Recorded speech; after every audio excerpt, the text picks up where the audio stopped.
Bueno, hoy vamos a darle continuación al estudio de Mateo. Me gustaría ir bien despacio, viendo 2, 3 versículos a la vez, no avanzar tan rápido. Y nos habíamos quedado en el primer video, en el capítulo 1, versículo 3, a la mitad del versículo 3, donde dice que Judá engendró de Tamar a Fares y a Zara. Bueno, hasta ahí llegamos. Luego, en la Biblia no se menciona mucho sobre Fares y Esrom. Sí se dice que, por ejemplo, en el libro de Ruth, capítulo 4, versículo 12, la bendición que se daba en aquel entonces cuando alguien se casaba era de que su familia fuera tan bendecida como la familia de Fares. Aparentemente Fares se convirtió luego en un hombre de renombre y su familia fue muy importante.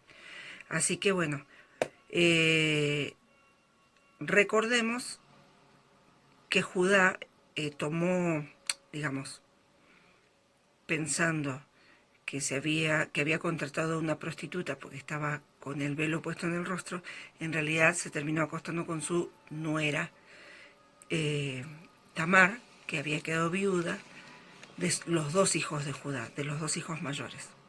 Bueno, yo los invito a que revisen esta historia en el libro de Génesis. Vamos a continuar.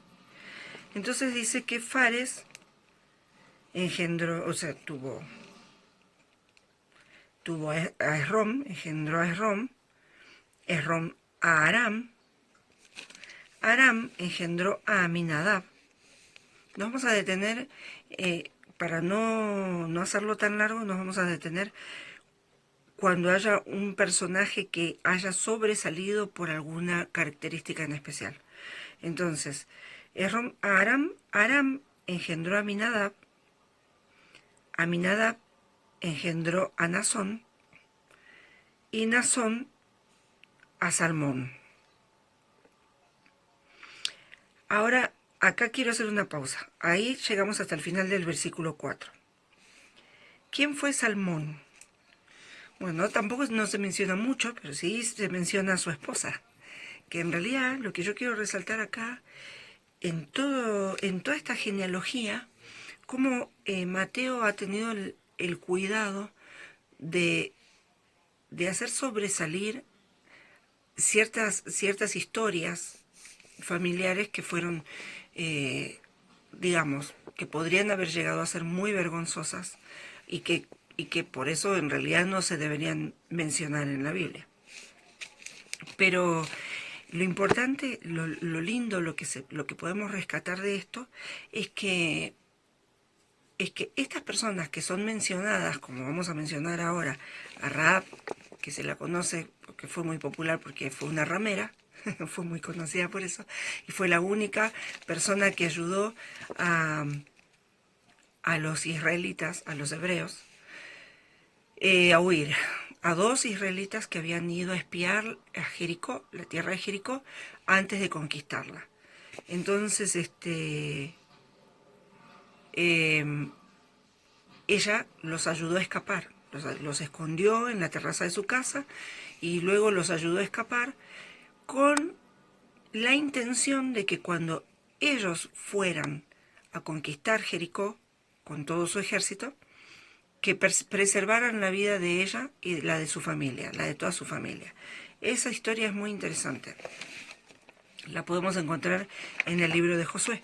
Quizás podamos repasar un poquitito, porque la verdad es que es linda la historia. Y vamos a ver en el capítulo... A ver, en el capítulo 2, miren lo que dice Rahab. Dice, sé que Jehová, en el versículo, perdón, el versículo 9 en adelante del capítulo 2, Rahab, la ramera, les dice a ellos por qué los va a ayudar. Esto es interesantísimo. Ella dice, les cuenta que el pueblo en realidad había llegado a oídos del resto de las naciones de alrededor de ellos, cómo Dios había ayudado a los hebreos a salir de Egipto haciendo maravillas a través de las plagas y desafiando a los dioses egipcios, que fueron todos humillados y avergonzados. Y con ellos, con estos dioses paganos, todos aquellos que habían puesto sus esperanzas en ellos. Entonces, y se ve que la fama de Dios, de Jehová de los ejércitos, había llegado tan lejos que todo Jericó estaba aterrado, literalmente, porque los veía a los israelitas que habían acampado por fuera de la ciudad. Y veamos lo que dice desde el versículo 9. Ella les dice: sé que Jehová os ha dado esta tierra, porque el temor de vosotros ha caído sobre nosotros, y todos los moradores del país ya han desmayado por causa de vosotros. Porque hemos oído que Jehová hizo secar las aguas del Mar Rojo delante de vosotros cuando salisteis de Egipto, y lo que habéis hecho a los dos reyes de los amorreos que estaban al otro lado del Jordán, a Sehón y a Og, a los cuales habéis destruido. Oyendo esto, ha desmayado nuestro corazón, ni ha quedado más aliento en hombre alguno por causa de vosotros, porque Jehová vuestro Dios es Dios arriba en los cielos y abajo en la tierra. Os ruego, pues, ahora que me juréis por Jehová, que como he hecho misericordia con vosotros, así la haréis vosotros con la casa de mi padre, de lo cual me daréis una señal segura, y que salvaréis la vida de mi padre, y a mi madre, a mis hermanos y hermanas, y a todo lo que es suyo, y que libraréis nuestras vidas de la muerte. Así que los dos espías le respondieron: nuestra vida responderá por la vuestra, si no denunciareis este asunto nuestro, y cuando Jehová nos haya dado la tierra, nosotros haremos contigo misericordia y verdad. Y bueno, no les quiero leer toda la historia, porque me gusta siempre dejarlos un poquito picados y con la intriga de cómo sigue esto. Pero en resumen, les voy a dar el resumen, pero los detalles son muy ricos y son muy lindos. En resumen, los hebreos atacaron Jericó. Milagrosamente, las murallas cayeron. También están esos detalles en el libro de Josué.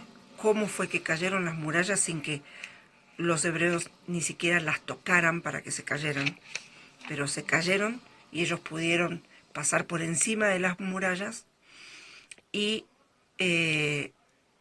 atacar la ciudad. La única parte, miren cómo es Dios, la única parte que permaneció intacta sin caerse fue la torre donde estaba resguardada Rahab con toda su familia, sus padres, sus hermanos, etcétera, sobrinos. Esa fue la única parte que no cayó, digamos, de la parte del muro de la ciudad, y ya se había dado orden antes de atacar la ciudad de que la buscaran a ella y a su familia en la torre y los pusieran al resguardo. Y eso fue lo que pasó. Algunos arqueólogos han dicho que han encontrado evidencia de que los muros en realidad no cayeron, sino que descendieron. Eso sería, si haber caído las murallas sería un milagro, sin que nadie las tocara y solamente porque los israelitas dieron vuelta alrededor de la ciudad durante 7 días, y cuando Dios les dio la señal, ellos gritaron fuertemente un grito de guerra y los muros cayeron. Si eso ya es un milagro, sería muchísimo más increíble si los arqueólogos están en lo cierto de que han encontrado las paredes derechas, los muros derechos, pero por debajo de la tierra. O sea, como que hubieran descendido así, como si fuera un ascensor. Así que eso sería doblemente increíble todavía. Ya nos maravillamos de todo lo que Dios hace. Entonces, tomen en cuenta que Rahab era una ramera, una prostituta. Sin embargo, ella se mezcló, luego de ser rescatada, se mezcló con el pueblo hebreo y un judío la tomó por mujer, ¿sí? un judío la tomó por mujer, por esposa. Este hebreo se llamó, en el versículo 5 dice, Salmón engendró de Rahab a Boz. Boz con dos os. Fíjense que, por ejemplo, ¿cómo quiero destacar esto? En el versículo 3 resalta que Judá engendró de Tamar a Fares y a Zara. Tamar, que no era la esposa de Judá, que se disfrazó, se cubrió, no sé, no dice la Biblia si lo hizo a propósito o no, pero tenía toda la apariencia de una ramera y por eso Judá le ofreció un pago por acostarse con ella. Y después resalta que Salmón engendró de Rahab a Boz. Boz fue el que luego tomó por esposa a Ruth, la moabita, lo cual se menciona en el libro de Ruth, justamente. El libro de Ruth está luego de Jueces. Así que Ruth era una moabita, era de un pueblo que también, del cual Dios les había dicho que no se mezclaran, justamente por sus creencias paganas, por el hecho de cuidar, que no se contaminaran con otras creencias. Pero bueno, un hebreo se había casado con Ruth y ella enviudó. Y ella, bueno, también, léanlo en Ruth. Ella enviudó y se quedó con su suegra. Ella decidió quedarse con su suegra Noemí. Y bueno, luego Boz la toma por esposa, ¿no? Y es interesante porque acá vuelve a resaltar, la tercera vez que dice, y Boz engendró de Ruth a Obed. Y luego dice, y Obed a Isaí. Como dice al principio, Abraham engendró a Isaac, Isaac a Jacob, Jacob a Judá, y ahí recién no dicen las mujeres, no mencionan los nombres, yo se los mencioné en el primer video, para que lo sepan, pero me gusta porque Mateo se toma el trabajo de resaltar de quién tuvieron hijos estos hombres, como por ejemplo Judá, que tuvo de su nuera, que estaba disfrazada y él no supo que se estaba acostando con su nuera. Salmón, que tomó por mujer a Rahab, la ex ramera, y tuvieron a Boz. Boz se convirtió en un hombre próspero, en un hacendado y en un agropecuario muy importante, digamos. Y bueno, y él tomó por esposa a Ruth la moabita. Y ellos dieron a luz a Obed. Acá nuevamente no menciona quién fue la mujer de Obed. Y dice que Obed engendró a Isaí. Isaí, en el versículo 5 al final, menciona esto. Bueno, en el versículo 6 comienza diciendo que Isaí engendró al rey David. Lo interesante acá es que quizás haya que mencionar esto porque algunos intérpretes de las escrituras, algunos teólogos, dicen que David en realidad era un hijo ilegítimo, por decirlo de alguna manera, era hijo de Isaí, pero no había sido un hijo reconocido o no era un hijo al que él hubiera querido reconocer aparentemente. Quizás se piensa que pudo haber sucedido dos cosas. O que era hijo de Isaí con alguna criada que él haya tenido en el campo, o quién sabe con quién.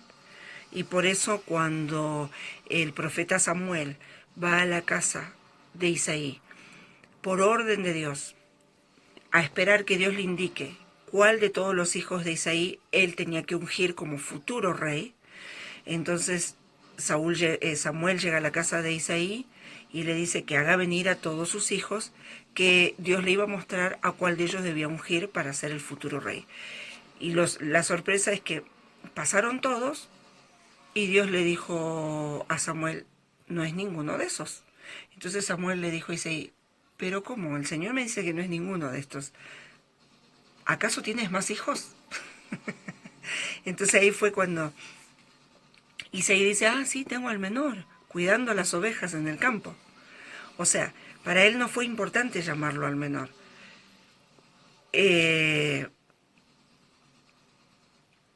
Entonces de ahí ellos asumen que es probable que para Isaí no haya sido un descendiente importante. ¿Por qué? Porque luego David, cuando escribe los salmos, en el Salmo 51, él le pide perdón, hace una oración hermosa, donde él reconoce el pecado que cometió con Betsabé, al tomarla por mujer, sabiendo él que era mujer de un siervo de él. Un siervo que incluso estaba en la guerra, y David aprovechó y la mandó a buscar a la mujer de Urías y la tomó por mujer. Y luego la mandó de regreso a su casa.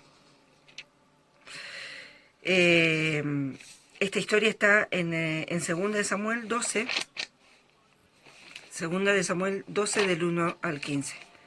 A ver, vamos a ver. A mí me gustan las historias. Yo los animo a que lean. Bueno, en realidad en el 12 está cuando el profeta Natán lo amonesta a David por lo que acababa de hacer, por lo que había acabado de hacer. Entonces, en el capítulo 11 dice que, acá cuenta toda la historia, como dice, David envió a preguntar en el versículo 3 por aquella mujer y le dijeron, aquella es Betsabé, hija de Eliam, mujer de Urías Eteo. Y bueno, para hacer corta toda la historia, David aprovecha que Urías estaba en la guerra, la manda a buscar, la toma por mujer y se la manda de regreso. Fue como se aprovechó de ella. Y luego en el Salmo 51, él dice, incluso debajo del título dice arrepentimiento y plegaria pidiendo purificación, después de que David se llegó a Betsabé, ¿sí? O sea, él pidió perdón porque Natán lo reprendió, el profeta Natán lo reprendió y David se arrepintió sinceramente. Dios lo llamaba, ¿cómo será que Dios lo llamaba? Un hombre conforme al corazón de Dios. Porque David cuando se arrepentía de corazón, se quebrantaba, lloraba y no lo volvía a hacer. Eso es arrepentimiento genuino. Y entonces dice, ten piedad de mí, oh Dios, conforme a tu misericordia, conforme a la multitud de tus piedades, borra mis rebeliones. Y luego dice en el versículo 5, he aquí, en maldad he sido formado y en pecado me concibió mi madre. Muchos interpretan que es lo que todos deberíamos decir, porque hemos heredado el pecado de Adán y de Eva, etcétera, etcétera. Pero los teólogos lo que asumen es que en realidad lo que él está diciendo allí es que él fue un hijo de la vergüenza porque su mamá lo tuvo en una relación ilícita, ¿sí? Entonces, bueno, lo que no se sabe a ciencia cierta si fue un desliz de su papá o un desliz de su mamá. Pero en todo caso, es más seguro que haya sido de Isaí porque si no, él no lo hubiera reconocido como hijo. Bueno, entonces, lo interesante es que Mateo sigue resaltando este tipo de uniones, mencionando a la mujer de la cual habían nacido, pero en este caso, en el caso de David, no se menciona absolutamente nada. Queda a su criterio y bajo la oración y guía del Espíritu Santo para que Él los guíe a interpretar y saber bien qué pasó con David. Y vamos a terminar con el versículo 6, donde dice, entonces Isaí engendró al rey David, y el rey David engendró a Salomón, de la que fue mujer de Urías. Otra vez, acá menciona la mujer de la cual tuvo David su hijo Salomón, que fue el hombre más sabio del planeta Tierra, el más sabio de toda la historia de la humanidad, y Dios le dijo al propio Salomón, cuando Dios le dijo a Salomón, pídeme lo que quieras y yo te lo daré. Y Salomón era un muchachito que comenzaba a ser rey porque David acababa de morir, y Salomón lo único que quería era ser un buen rey. Y entonces, habiéndole dicho a Dios, pídeme lo que quieras, como si fuera o imagínense ustedes las películas estas de Aladino, que se les aparece el genio de la lámpara. Probablemente todos hemos pensado muchas veces al ver esa película, ¿qué pediría yo? ¿Qué pediría? ¿Cierto? Pero en este caso fue Dios mismo el que le dijo, pídeme y yo te daré. Y entonces Salomón le dijo, este pueblo es grande y realmente te pido que me des sabiduría para poder gobernarlo sabiamente. Y Dios le dijo, como no me pediste riquezas ni grandes cosas, te voy a dar sabiduría y no va a haber otro hombre tan sabio como tú, pero aparte voy a añadirte las riquezas y la fama y todo lo demás.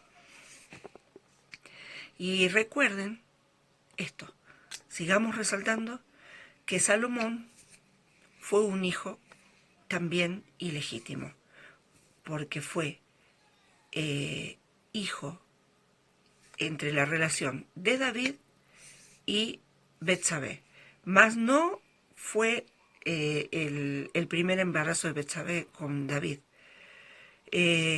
porque cuando David la toma por mujer la primera vez, ella queda embarazada de ese ataque, diría yo, de ese abuso que cometió David de autoridad. Ella queda embarazada, pero pierde a su bebé muere. Luego, ya cuando Urías muere, el esposo de Betsabé, sin haber sabido nunca todo lo que pasó, que David lo mandó a poner en riesgo justamente para que fuera fácil de que Urías muriera en la guerra. Así que fue terrible, terrible lo que hizo David. Y ya cuando ya David la toma a ella formalmente y la lleva a vivir a los harenes con él, porque David no tenía una sola mujer, pero fíjense que de esta relación fue que nace Salomón, que sigue la línea generacional de la cual luego vamos a ver cuando terminemos de leer la genealogía, vamos a ver que desciende Jesús. En realidad, esta es la genealogía de José, que no fue el que engendró a Jesús. Pero lo que Mateo quiso resaltar acá fue que el esposo de María, de la cual nació Jesús, tenía una genealogía que lo llevaba directo a los patriarcas. Así que los patriarcas, que para ellos eran palabra mayor. Cuando Dios habla de yo soy el Dios de Abraham, de Isaac y de Jacob, esos son los patriarcas más importantes que tuvieron que tuvieron y que tienen como ancestros los hebreos.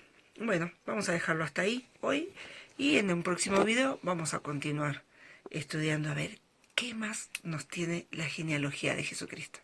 Bendiciones.